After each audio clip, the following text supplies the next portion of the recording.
32 teams in 32 days. This is episode 2, the New York Jets episode. Let's welcome in DJ Bien-Aime, New York Jets beat reporter for the New York Daily News. DJ, what's going on, my man? I'm doing good. How about yourself, Jake? Doing great. Episode 2, getting ready to get this thing started real quick. So free agency started slow the first couple hours for the Jets, which really was only dominated by New England. Then the Jets started to open up the checkbook. Corey Davis, Carl Lawson, before day one had even ended. Then you add Sheldon Rankins to that, amongst other depth veterans, shaped out to be exactly the free agency period that the Jets needed, with all that cap space going into it. A ton of veterans filled, a ton of positions surrounding, the two marquee guys, of course, in Davis and Lawson. What were your overall thoughts on what the Jets did during the first week of free agency? So I feel like they did really well. Getting Corey Davis, who was number 2 in a run-heavy system, switching him over to the Jets, putting him in a Mike LaFleur system, which is going to be a variation of the Kyle Shanahan system, the Matt LaFleur system up in Green Bay. So he's going to be able to thrive in that situation. Being the guy, being the number one, not having to, because he was in the offense that had Derrick Henry and A.J. Brown. So now he's going to be in an offense where it can be like he'll be like the main guy in the passing game. And then, adding in Carl Lawson, he should have had way more sacks than 6. If you watch the film, he gets really close a lot. He's really explosive off the ball.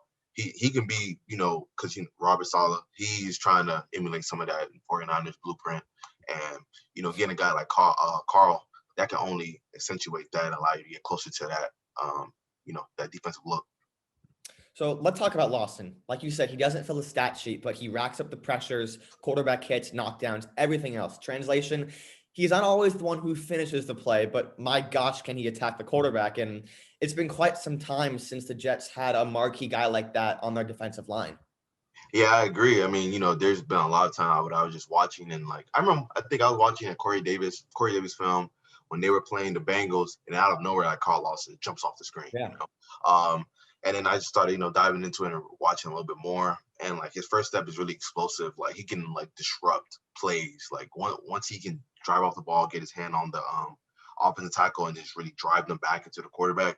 Yeah, he creates a lot of pressure, creates a lot of havoc. I think he had about 64 or 66 pressures throughout last year. He had 32 quarterback kicks, which was second in the NFL. So if you're putting pressure on the quarterback, hitting the quarterback, that's what's going to disrupt his timing, disrupt his rhythm. So having a guy like that, and now he's gonna be able to play alongside Quentin Williams, Sheldon Rankins. The Jets' defensive line is really, really talented. So his numbers should go up. His sack numbers should go up. I anticipate his quarterback hits will go down a little bit, but I think his sack numbers will go up because he's going to be playing with a lot more talent on that defensive line. Granted, he did play with some talent with the Bengals because they had Geno Atkins and they still had Carlos Dunlap for a portion of the season before he got traded to the Seahawks. But he's going to be playing with more talent and in a better defensive scheme. So, yeah, his numbers should go up. I'm anticipating a 10-sack season at the minimum. He had 8.5 his rookie year, then tore his ACL. And obviously, I know a lot about Carl Lawson. I am a Bengals fan. Right. And one of the biggest reasons his sack numbers were low last year, the entire Bengals offensive line was injured. Dunlap wasn't really there. He kind of mentally checked out. Right. Ever since that week 1 game, Geno Atkins was in and out of the lineup, and even he wasn't that good. And that's why he pretty much got released. His production just isn't good anymore. And then the Bengals' second unit really turned into their first unit. DJ Reader was out for the year pretty early on. So Sam Hubbard was the Bengals' only pass rusher. Carl Lawson was their only pass rusher. That's why the sack numbers were low. You can't really get sacks by yourself. You need other people to break free. That's why the pressures were so much higher than the sacks, and stuff like that. But it's been stressed forever that the Jets need to get more talented on the outside to help out whoever's playing quarterback, inserting Corey Davis. He broke out in Tennessee finally this past year after being selected in the top 5, what feels like forever ago, but it was right? it was just a couple of years ago coming. So he cashed in on a contract year. He's going to be worth all the money that you guys paid, and he's a real premier player in this league. Yeah, I agree. PFF had him ranked as the 10th best wide receiver overall the past season. He had where he does a lot of his damage is in play action. Last year, he had around 560 yards off play action. which was second in the NFL for percentage of your play action catches or whatnot. And then total yards, I think he was fourth behind the likes of Tyreek Hill and Calvin Ridley. And I'm missing somebody else, but whenever that comes back to me, I remember. But either way, he was fourth in that statistical category, and he would have went over 1,000 yards if he didn't miss 2 games due to COVID. You know, he would have went over 1,000 yards. He had 985. He's really explosive in the play action game. Like when I watch some of the film, like I mean, granted, you know, you have Derrick Henry back there, so that the defense has to, you know, respect that. But when he gets to the second level of play action, and he can, like, I remember against the Detroit Lions, they were running like a smash concept play action. The outside, AJ Bryant runs a curl, Corey Day runs a corner, but he fakes the post and then boom, sticks it right into the corner, wide open, touchdown, 75 yards. You know, it's plays like that where he's running a corner route on the outside against the Baltimore Ravens, and I forget, it was during the regular season when they won in overtime. But you know, boom, fakes, you know, gets open on the corner route, leaves Marcus Peters. Yeah, he creates so much separation off Marcus Peters. Granted, Marcus Peters kind of jumps to the play action, but again, you know, how you get your production. So he's going to be a great addition, in my opinion, no matter who the quarterback is, because of the offensive scheme that they're going to run now.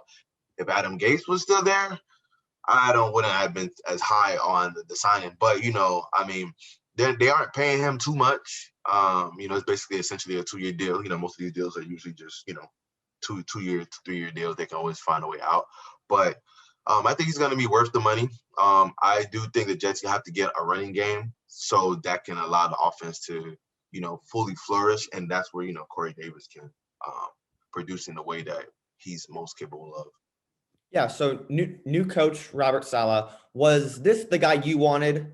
What are your thoughts on also having a defensive head coach? And what do you think Mike LaFleur is going to bring to the table offensively?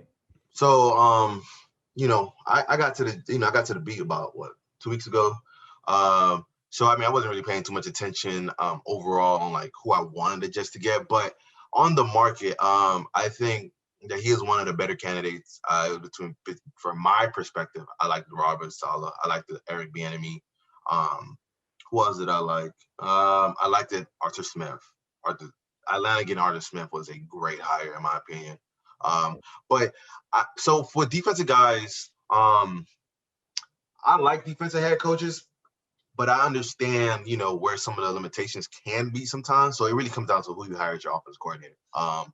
But you know, the formula is if you get a defensive guy, and you get the defense right, and then you get an offensive scheme that can capitalize off of, you know, the turnovers and the defensive efficiency that your defense is outputting, you can have a really, really good, successful roster. Example, like the Seahawks when they first got Russell Wilson. You know, just this past year with the Dolphins, where they were getting basically like below average play from Tua Tagovailoa, but they were able to still win games because they were able to be efficient within the offensive structure. You know, for the majority of the season, but towards the end, it started to falter. That game against the Raiders and against the game against the Bills. And then you saw with the Bills what they did. They got Sean McDermott. They made the playoffs their first year with Tyrod Taylor. Then next year they got Josh Allen, took a step back, 6-10. Then next year 10-6, and then last year they went. You know, they had what they had. You know, obviously you got the Patriots. So there's always two sides to the coin. You know, there's some really, really good examples, and then there's some really bad examples, like Vance Joseph with the Broncos. You know, based on some reports, it seemed like he wasn't given like a fair shake because John Elway wanted a lot of control and say over the situation, which, you know, it is what it is. But I'm more of just get a leader of men, you know, get a coach that can create game plans, that can put your team in the best position to win. Yeah. You know, because Cliff Kingsbury, like his offense is really explosive, but there's times where he'll fall short in, like, you know, late game executions or putting his team in the right position for late game execution, which can cost him a couple of wins, like against the Dolphins. On 4th and 1, kicking a 50-something yard field goal instead of, you saw Kyler Murray tear up the Dolphins with his legs throughout the entire game. You know, just put the ball in his hand, let him go to work. Kick a field goal, they don't. The kicker misses. That's that. Or against the Patriots, where what happened? Oh yeah. Cam Newton is running out of bounds. He gets hit by Isaiah Simmons. even though that's technically not Kingsbury's fault, but that still goes on his plate. That cost them that game. That got them. That got the pitch into field goal range. They get field goal, game over. So there is both sides of the coin where you can get off this guy that's gonna have the offense humming, but then like when it comes to like the small fine details, they might not be able to execute on in short late game situations. But it all depends. Get a leader of men.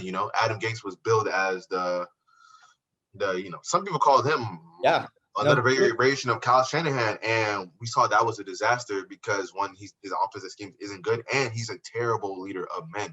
Yeah. So yeah. I mean, when Gase was in Denver, he was the quarterback whisperer. Like everyone said, this guy is amazing, and then he went to Miami. I guess he was all right. He did okay that first year, but then it fell off the wheels the next 2 years.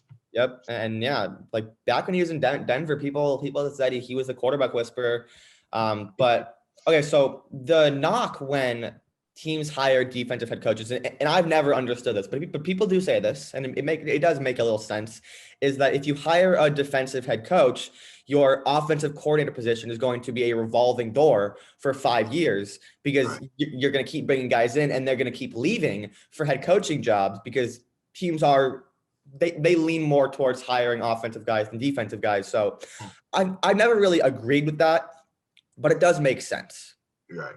So it does make sense, but has that affected the Seahawks? Did that affect the Patriots? Belichick, all those guys. Know what I'm saying? Did it affect those guys? No. Will it affect Sean McDermott? No, it won't. It won't affect him. But I do get it. Having to. We saw that kind of happen with the Falcons. Once Kyle Shanahan left. Yeah. The offense never ever recaptured that 2016 magic. But again, like their offense hasn't fallen off a cliff. It's still pretty efficient. Just their defense went into the toilet. So it's really just about if you're a defensive guy and your defense is always at the top of the league, then you're gonna be just fine. You know what I'm saying? Like you're gonna be just fine. You're gonna still be able to win games. That's why I kind of like what the Dolphins did. Because their offense coordinator left, Chan Gailey. So instead of going out and bring somebody else in, they just ended up doing co. I'm not like the biggest fan of offense coordinators, but they still kept it in house. You know what I'm saying? So there's ways to still work around that. And if Michael Floyd does a really good job and he gets a head coaching job somewhere down the line, you just elevate the quarterback's coach or you elevate the offensive line coach or something like that. You know what I'm saying? So. There's always a pro and a cons to everything. Just got to outweigh it. And if your coach is really a leader of men, you'll be fine. So let's talk about the running backs a little bit because you kind of mentioned it. So they brought in Tevin Coleman, Perrine, the rookie out of Florida, still there. Obviously, Le'Veon Bell gone. Frank Gore no longer with you guys as well. How big of a need is running back? Because Tevin Coleman probably not a 16-game starter anymore. He's more of a kind of like a replacement back if someone gets injured. So where do you view where the running backs are right now? And could you guys take one as early as the second round? Yeah, so they need to get a running back. So like there's two positions that there's three. But like when I do the depth chart or the rankings of like most pressing needs. So number one is corner. They have to get a corner. Like they have to. Second is it's like a toss-up between O-line and running back because obviously the running back can only be as good as the offensive line unless you got Barry Sanders and there's not that many in the league anymore. Yeah, man, I think the running back room really needs some improvement. Whether you want to use that first round pick on Najee Harris, which I wouldn't be too much in favor of doing that. But if he falls to, I don't know. I wouldn't be too much in favor of doing that because corner is such a pressing need for them that they have to use that second pick on the corner. Like they have to, unless they go and get somebody else out in a free agency or trade for somebody, they have to use it on the corner. But their corner position was dreadful. But at running back, second round they could get someone like a Javonte Williams or the kid out of Memphis. I think it's Kenneth Gainwell. Get somebody like that, or if Travis Etienne falls into the second round, grab him up because they got to get someone that could be explosive, dynamic, helping both the pass game and the running game. Obviously, someone that can really bring juice to the offense because if the running game's clicking, That's only going to open up everything else. Corey Davis is going to be able to eat. Denzel Mims is going to be able to eat. Jameson Crowder is going to be able to eat. Because, that Michael LaFleur system, the Kyle Shanahan system, is going to make the quarterback's life easy. Let's say Zach Wilson or Justin Fields, or maybe even Sam Darnold comes back. It's going to make their lives a lot easier. So I would put, them getting a running back, probably put that second in terms of like importance. But yeah, they gotta get a guy. So you mentioned the quarterback a little bit. Pick number 2. Is there any doubt in your mind or any worrying that they won't take a quarterback? So from my perspective, I don't really have much worry that they won't take a quarterback, because if they were gonna stick with Sam, they would have said it by now. Even though Corey Davis said his understanding is Sam's gonna be the guy. I mean, I don't blame him for saying that. He probably had to say that because, just to not throw, just not to, set a fire that he can't put out, or, to even reveal the plans. But one thing that was very telling that kind of solidified everything was, the Niners traded to number 3 spot, right? If there's another quarterback that they really like, right? Why not trade with the Jets? If the Jets were willing to move out of that spot, they could have made that trade with them. But obviously the Jets weren't. Apparently, there was no deal even discussed. So that just lets you know where everything is, where everything sits. So I believe they probably will draft the quarterback. Obviously, I don't have any reporting or insight. I mean, I have talked to a few people briefly. I've done I'm going to do some stories regarding, Zach Wilson versus Justin Fields. I've talked to some people, but I haven't really, this is no real quote unquote reporting on. They're definitely going to take Zach Wilson. Obviously, I can say, oh yeah, reporting wise, I'm hearing that they're going to take Zach Wilson, but that's that's like that's like saying, oh, I've heard that the Jacksonville Jaguars are going to take Trevor Lawrence, per source. You know what I'm saying? So so I think they are going to take a quarterback. Just my guess. Yeah. So the Jets have. Okay. Let's go back a little bit. Where does this leave Sam Darnold, and where do you think his trade value stands right now? And what are your overall thoughts on how the Sam Darnold era is shaped out to be? Because it seems as if his time in New York is all but over. So I'm a Dolphins fan, right? So as a Dolphins fan, we love seeing Sam Darnold. I'll tell you that much. I think in his 3 years, I think he was 1-5 against the Dolphins. So we love seeing Sam Darnold. But as a Jets beat reporter, I feel that the Jets, they did him a bit of a disservice because he had one of the worst rosters in the league, from O-line to running back to wide receiver. The defense fell apart last year.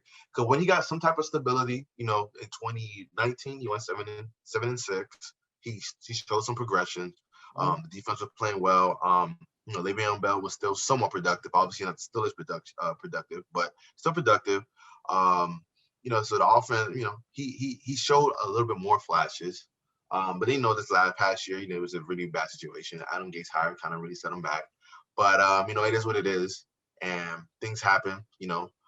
Josh Rosen was put in a bad situation, couldn't overcome it. And I will say, Sam wasn't supported the way Lamar and Josh Allen and Baker have been supported. So I have to be honest about that. But the Jets could stay with him and give him the infrastructure that he needs. But with his 5th-year option coming up, you don't want to get stuck in a Bear situation, a Mitchell Trubisky situation where now you're out there trying on Andy Dalton.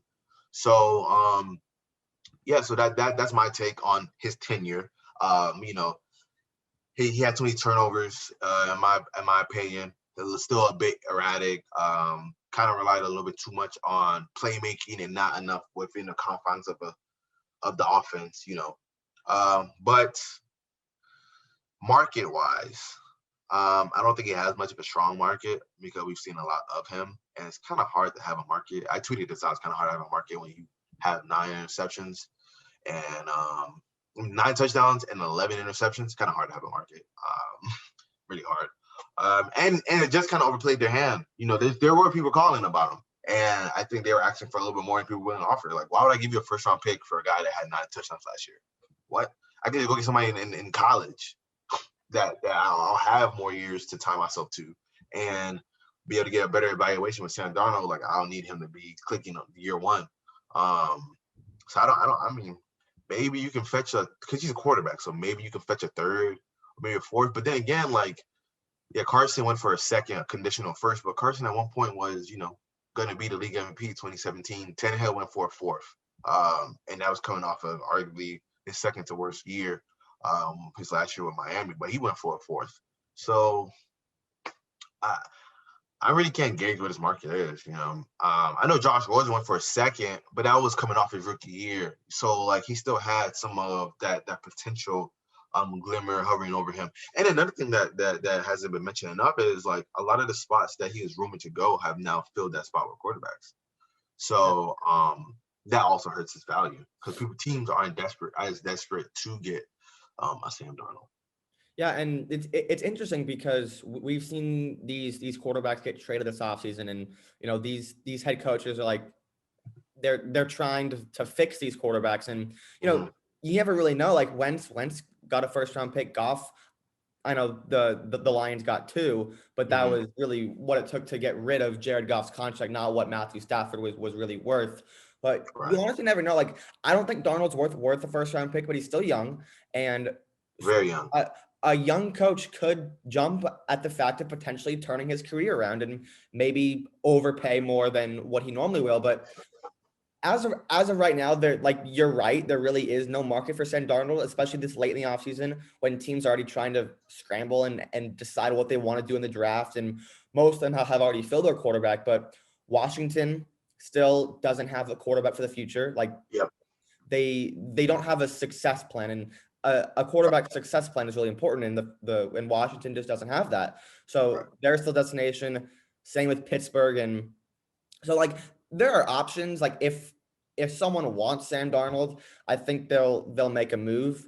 But you're right. As of right now, the market's kind of lowering because the Bears kind of got their quarterback, and some of these other teams as well. But so piggybacking off of what your the Pittsburgh thing, but they just picked up Dwayne Haskins, so like they kind of already have that.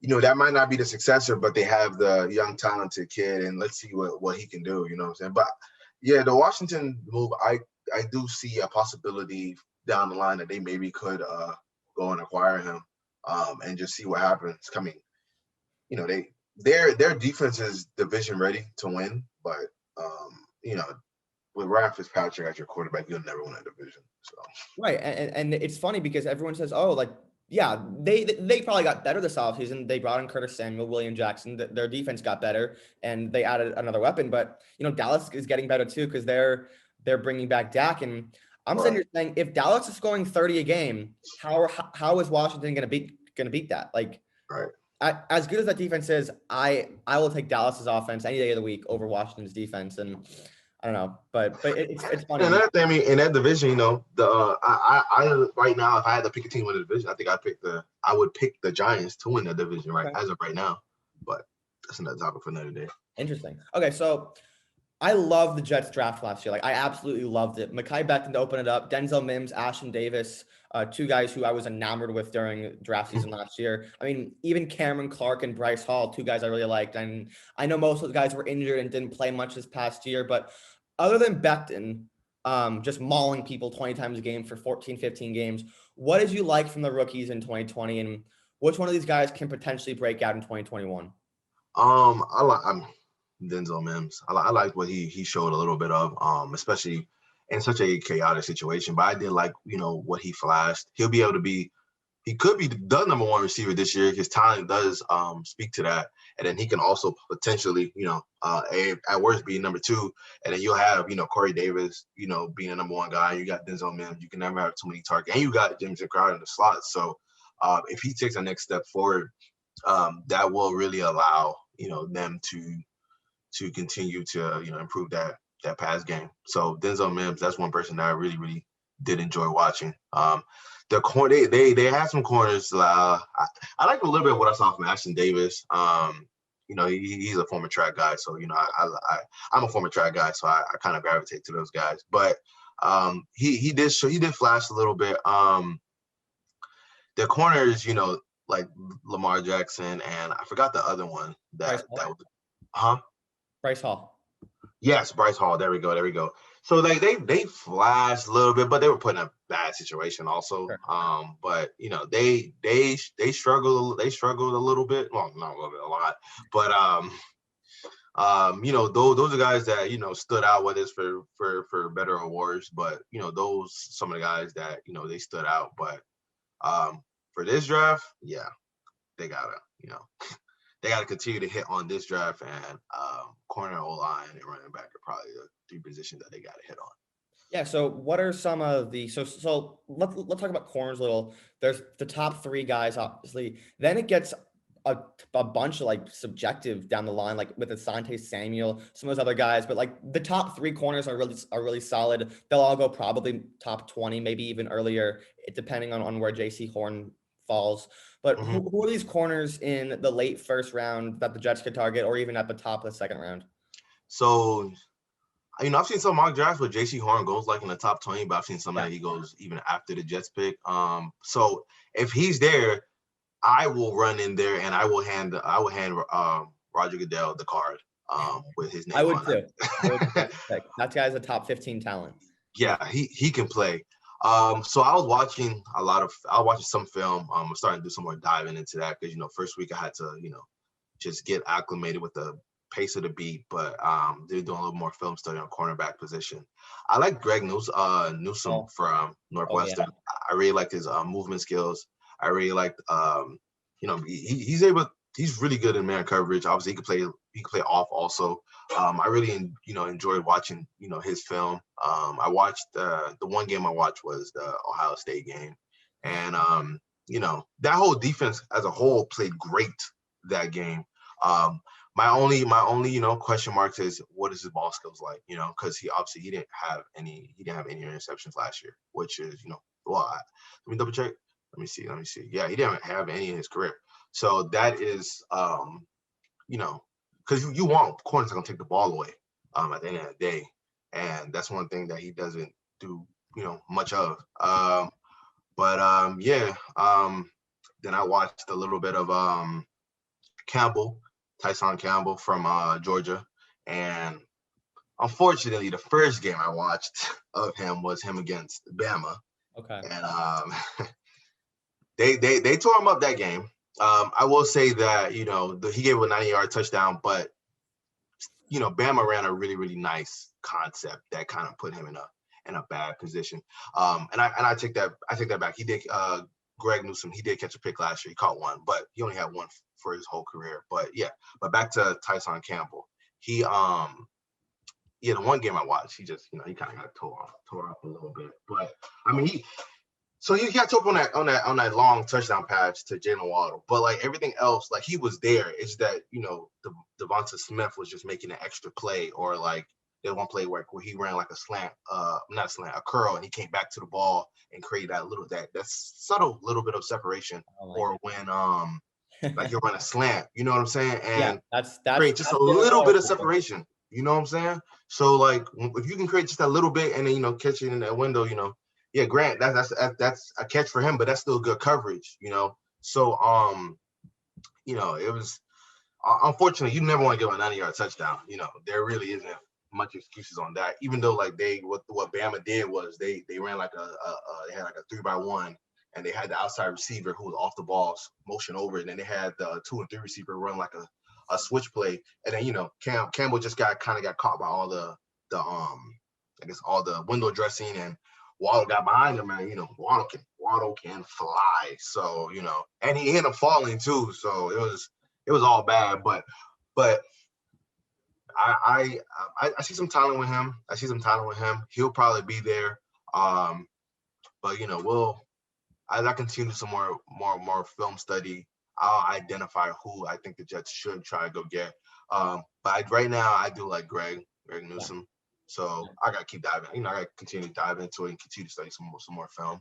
Because, you know, first I had to, you know, just see what the Jets were really like bad at. You know, obviously they're 2-14. Yeah, they're bad at a lot of things. But what were they worst at? And cornerback, they're worst at. But if they can fix that up, then they may be able to go from 2 wins to 5 or 6, because that defensive line is going to make the corner's life easier, and they're going to be able to, playing a 4th-place schedule, they're going to be able to, sneak out some wins that they weren't. And my last point on why they have to get a corner or improve the secondary is, I looked at their schedule. They're going to play the NFC South. So you're going to play the Bucks. You're going to play the Saints. You're going to play the Panthers. You're going to play the Falcons. All of them had number 1 receivers. Number 1, some even number 2s. So, they're going to have to get that right. I know that they're going to play the Bills twice.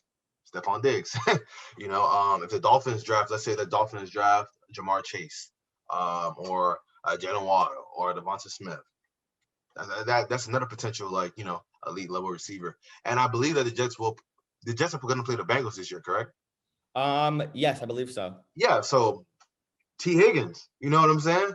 You're gonna play against him, you know what I'm saying? Or Tyler Boyd. So, granted, yeah, the D-line can get there, but what they're not getting there?